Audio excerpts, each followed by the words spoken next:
사람들은 행복한 삶을 꿈꾸며 살아간다. 하지만 항상 행복한 감정을 느끼며 살아가는 사람들은 아주 극소수일 것이다.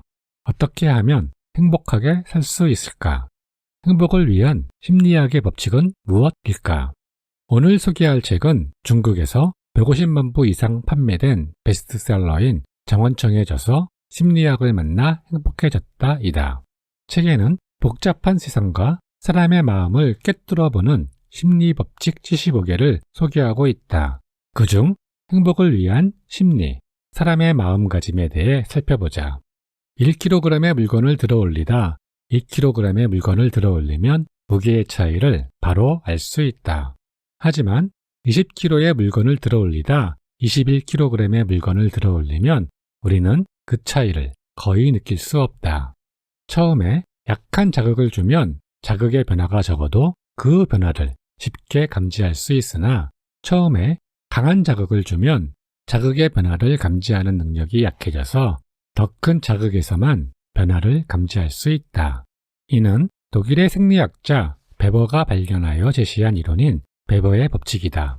500원짜리 물건이 갑자기 1000원이 되면 받아들일 수 없지만 10만 원이었던 물건이 1000원 오르면 우리는 크게 반응하지 않는 것과 같다.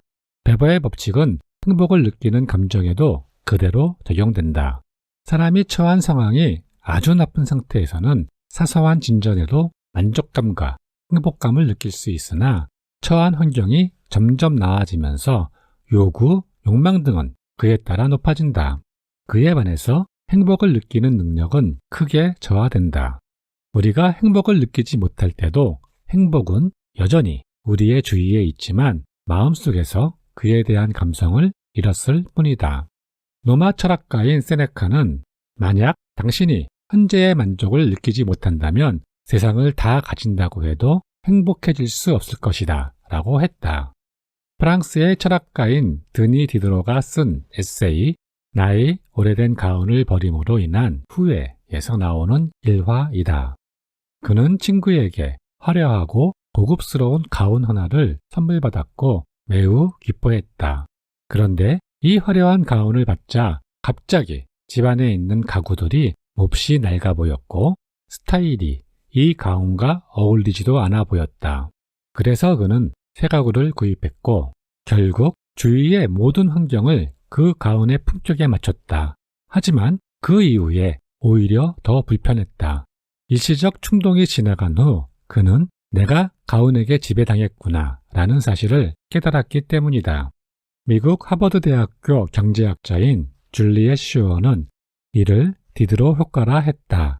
새로운 물건을 가진 후 그에 어울리는 물건을 끊임없이 배치하여 심리적 통일성을 추구하는 현상을 가리킨다. 디드로의 오랜 가구들은 그의 새 가운에 어울리지 않은 것이 아니라 이미 커지기 시작한 그의 욕망에 어울리지 않았던 것이다. 살아가면서 우리는 수많은 욕망을 갖는다. 만약 우리가 쓸데없는, 때로는 우리를 성가시게 하는 이 물건들을 우리의 삶에서 깨끗이 없앨 수 있다면 내재된 행복을 느끼기에 충분한 시간을 얻을 수 있을 것이다. 끝없이 이어지는 욕망들이 디드로 효과의 함정에서 벗어나지 못하게 한다.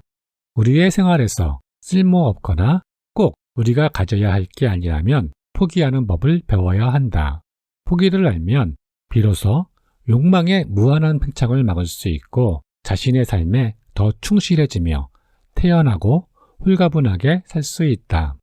심리학에는 악어 법칙이 있다. 악어가 우리의 다리를 물었을 때 만약 우리가 여기서 벗어나기 위해 손으로 악어를 밀면 악어는 우리의 발과 손을 동시에 문다. 우리가 발버둥칠수록 악어에게 물리는 신체 범위는 점점 커질 것이다. 그러므로 만약 악어가 우리의 다리를 문다면 우리가 할 수 있는 유일한 방법은 다리 하나를 희생하는 것뿐이다. 결정적 순간의 포기는 지혜로운 사람이 삶에 임하는 현명한 선택이며 시기적절하게 버릴 줄 아는 인생만이 다시 빛을 발할 수 있다. 포기는 사실 또 다른 것을 얻기 위한 길이다. 탐욕은 많은 사람이 가진 나쁜 버릇이다. 때때로 원하는 것을 단단히 잡고 놓지 않으면 자신에게 스트레스와 고통, 초조함, 불안을 준다. 아무것도 포기하지 않는 사람은 결국 아무것도 얻을 수 없다. 악어 법칙은 한쪽 다리를 포기하고 살 기회를 얻는 것처럼 포기는 또 다른 것을 얻기 위함이라는 것을 알려준다. 우리는 항상 포기할 때의 고통에만 관심을 가진다. 그러나 중요한 순간에 우리가 포기해야 할 것을 포기하지 않는다면 더 큰 고통을 겪을 것이다. 미국의 경영심리학자인 슈와르츠는 모든 나쁜 일은 우리가 그것이 나쁘다고 생각하는 경우에만 진짜 나쁜 일이 된다고 하면서 다음과 같은 이야기를 하였다. 두 마리의 작은 새가 하늘을 날고 있는데 그중 한 마리가 조심성 없이 날다가 날개가 부러졌다. 어쩔 수 없이 그 새는 제자리에 머물며 상처를 치료할 수밖에 없었다. 또 다른 새는 혼자 날아다니면서 마음속으로 그 사실을 안타까워했고 친구가 너무 불행하다고 생각했다. 그러나 그 새는 멀지 않은 곳에서 한 사냥꾼이 총을 들고 자신을 겨누고 있다는 것을 알아차리지 못했다. 결국 자신이 매우 운 좋다고 생각한 이 작은 새는 사냥꾼의 총구 아래 처참하게 죽었고 날개가 부러진 친구 새는 상처를 잘 돌본 후 계속 날 수 있었다. 행복은 항상 불행한 매트를 걸치고 우리의 삶에 걸어 들어온다. 우리가 행복을 얻을 수 있는지 없는지는 우리가 불행 속에서 행복의 그림자를 볼 수 있느냐에 따라 결정된다.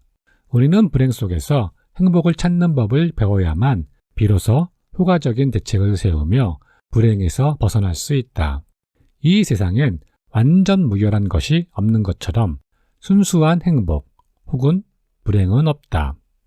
불행한 인생을 경험하지 못한 삶은 완전한 삶이 아니므로 불행은 인생에서 반드시 거쳐야 할 길이다. 이 불행의 이면에는 행운이 숨겨져 있고 행복과 불행의 유일한 차이점은 그것을 바라보는 시각의 차이일 뿐이다. 행복에 대한 조사에서 80%의 사람들이 자신은 행복하지 않다고 대답했다. 정말로 사람들이 행복하지 않은 걸까? 사람들은 자신의 욕망을 만족시키느라 너무 바쁘다 보니 행복을 감지하는 능력을 점점 잃어가고 있을 뿐이다. 행복은 실체가 있는 것이 아니라 일종의 느낌이다. 행복은 우리의 민감도에 달려 있다.